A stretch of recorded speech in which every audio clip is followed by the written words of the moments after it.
Kelly Ripa and Mark Consuelos are mixing things up for the holidays, starting with a Christmas card that looks very different this year.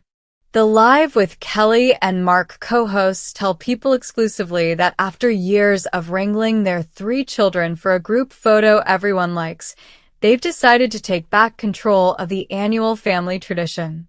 "We're tired of getting all the photos approved by our kids every year," Consuelo says. "They're out." "We've cut them out," says Ripa. That didn't sit well with Michael, 28, Lola, 24, and Joaquin, 22. They complained that they're not in the Christmas card this year. They feel very slighted and said, "How could you?" Ripa explains. But after years of chasing down sign-offs, she hit her limit. "I said, I'm tired of waiting around for you to approve a picture. I've got to move." Ripa, 55, and Consuelos, 54, reveal the card features a photo with the Dallas Cowboys cheerleaders taken after their holiday-themed performance to "Santa Claus is Coming to Town" on the conclusion of Live with Kelly and Mark's Halloween episode this year.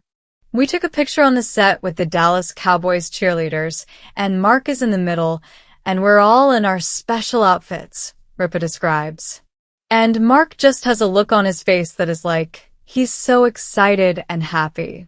He's the happiest I've ever seen him in a Christmas card." Consuelos agrees. "This year's going to be great." "It's a good one," boasts Ripa. "I don't mind telling you, it's a good one." This is not the first time the couple have swapped their children for unconventional stand-ins. One year, when the kids were also being not very cooperative, Consuelos used a photo of him with his TV family Riverdale. "That was another good Christmas card," Ripa remembers. And while chatting with people, the pair decided on next year's card, a photo with the Rockets, who will be appearing on Live with Kelly and Mark's annual Christmas sweater show this year. "The Radio City Rockets, they're amazing," Ripa says.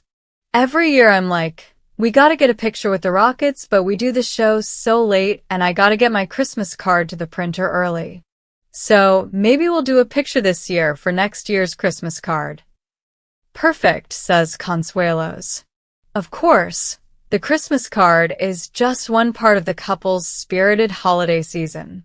At home, they stick to a mix of long-held traditions, a Christmas carol mass, a seafood dinner, and stockings stuffed by Ripa, even if Consuelos likes to tease her while she does it.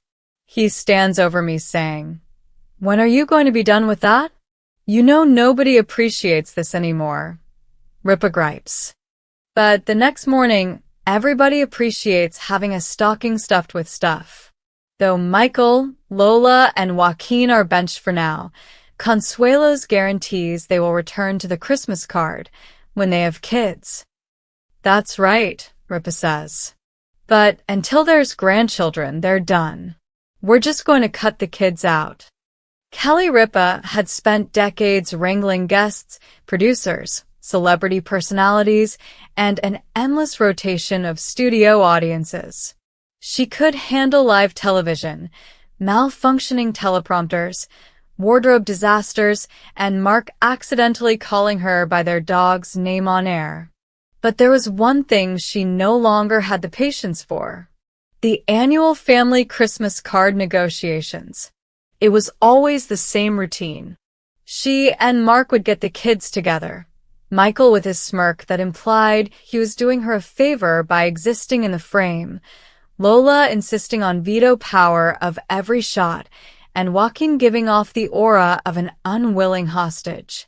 They'd take 100 photos, look through them all, and then the real battle began. "Absolutely not," Lola would say. "In what universe would you use that?" Michael would add, "I'll literally move out." Joaquin would threaten for the 5th year in a row. And Kelly, America's tiny but formidable morning show queen, would tap the screen of her phone, zooming in with exasperation. "You all look beautiful. These are great. Why does everyone look like they're about to cry when they see their own face?" Mom, Lola would say, because none of us trust your good enough standard. Mark, ever the peacemaker, ever the optimist, ever the fool, would attempt diplomacy. Look, Mijo, what if we crop this one? Or lighten it? Or take another? No, it's giving chaos. My eyes are squinting. I look like a baked potato. At the end of every season, Kelly would be sitting cross-legged on the living room floor at 1:30 a.m., a glass of wine sweating in her hand, hovering over the card order screen, praying the printer wouldn't crash. It was insanity, and she knew it.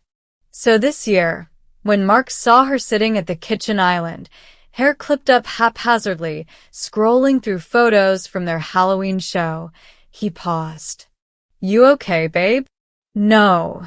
She set her phone down with the exhaustion of a woman who had survived 17 consecutive December mailouts. I refuse to beg for approval this Christmas. I'm done. I'm taking our card back. Mark arched an intrigued eyebrow. Taking it back? Taking it back, she repeated, savoring the words. And then she turned her phone around. Please enjoy the best Christmas card we have ever taken. Mark recognized the photo. Of course he did.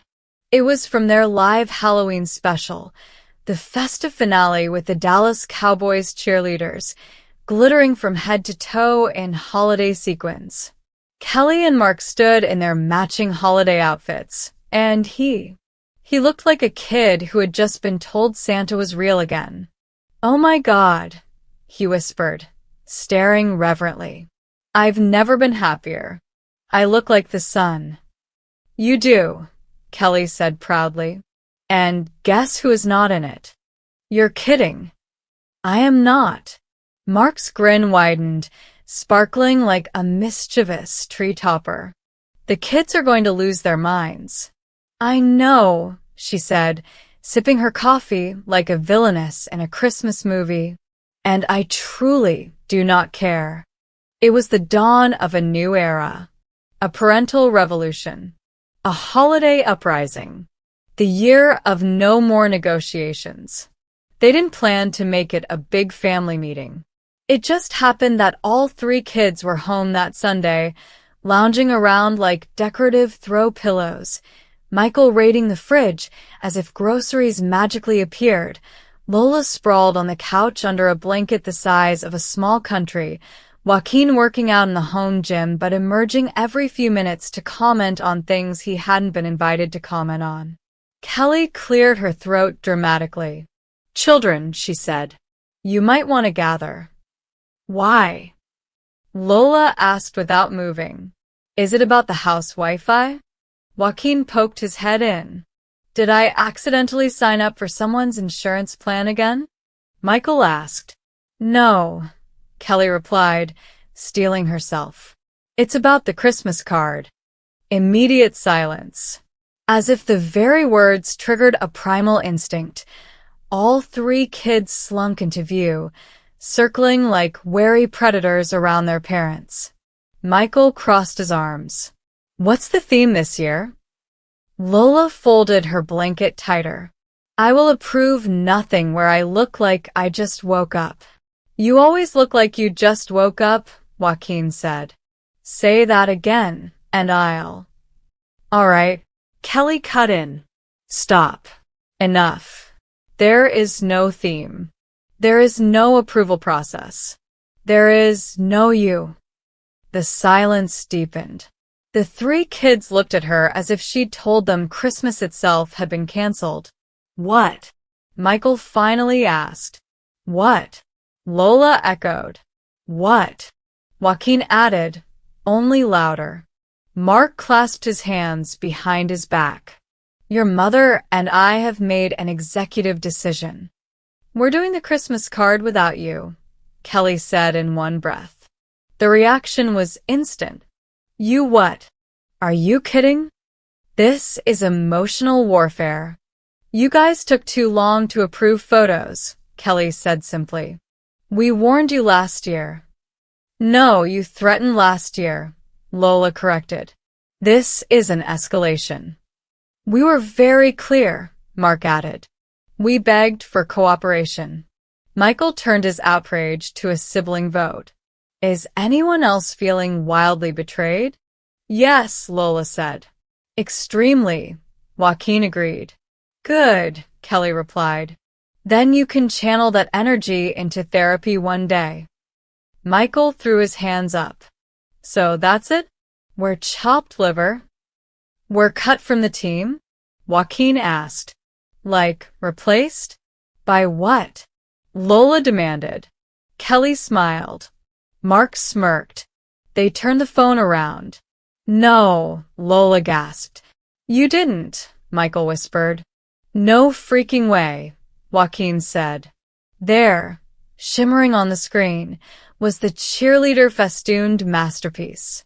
The kids' reactions were exactly the Christmas gift Kelly didn't know she needed. You replaced us with cheerleaders? Lola sputtered. Dallas Cowboys cheerleaders, Mark corrected proudly. That's worse, Michael cried. They're literally America's sweethearts. Yes, Kelly agreed. And historically much easier to photograph than you three. This is the single most dramatic thing you've ever done to us, Joaquin said. Kelly snorted. Joaquin, please. You once refused to be in the family photo unless we edited your hair to look like it did 3 months earlier. That was a better hair era, Joaquin muttered.